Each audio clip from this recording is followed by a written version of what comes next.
ဟုတ်ကဲ့မအဲ့ဒါဆိုရင်လေစာတင်ကြောင်းကျော်ရင်တော့လေအရှင်းနာနေဆိုရင်တော့ရောက်ပြီနော်မဟုတ် ဟယ်လိုကိုဟုတ်ဘူတာနာရောက်ပြီဆိုလို့ရှိရင်ကိုဖြည်းဖြည်းအစိတ်ကိုမောင်းလာရပြီနော်ကို ဟုတ်ကျွန်တော်ရှေ့လေးထွက်ဆောင်ပေးမယ်နော်ကိုကြီးရှေ့လေးထွက်ကြည့်ပေးမယ်အခုဒီမှာတွေ့ရတာကို ကဲဒီနေ့မှာတော့ customer တွေအမေးများနေတဲ့ BCS မြန်မာရန်ကုန်ဆိုင်ခွဲတည့်ရဲ့ဆိုင်လိပ်စာလေးကိုလမ်းညွှန်ပေးမှာပဲဖြစ်ပါတယ်ရှင်လှိုင်အင်းစိန်ရွှေပြည်သားတမိုင်းဘက်ကနေပြီးတော့လာမယ်ဆိုရင်တော့ရွာမကျန်းလန်းကိုရောက်ပြီဆိုတာနဲ့ဗဟိုလန်းတက်တဲ့ကိုဝင်လာခဲ့ပေးရပါမယ်ရှင်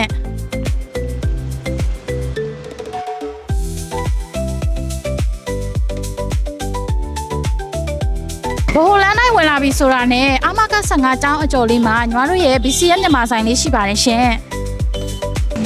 ယင်းဒီကုန်းစမ်းချောင်းအလုံးကြီးမြင့်နိုင်တဲ့မြို့ရဲဘက်ကလာမဲ့ customer တွေဆိုလို့ရှိရင်လဲရန်ခုံးတရားဘေးကလမ်းလေးအတိုင်းကိုဝင်လာပေးတာနဲ့ဗဟိုလန်းလမ်းမပေါ်ကိုရောက်မှာပဲဖြစ်ပါတယ်ရှင်။ဘေးလန်းလေးကနေဝင်လာပြီဆိုတာနဲ့ညီမတို့ဗဟိုလမ်းမပေါ်ကိုရောက်ပြီပဲဖြစ်ပါတယ်ရှင်။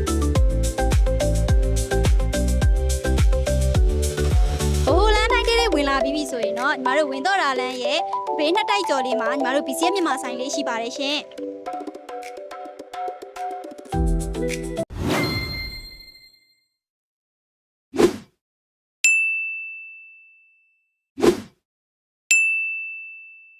အားလုံးပဲဆိုင်လေးစာလေးကိုတည်သွားပြီဆိုတော့ BCS မြန်မာဆိုင်လေးကိုလှမ်းလာခဲ့ဖို့ဖိတ်ခေါ်လိုက်ပါတယ်ရှင်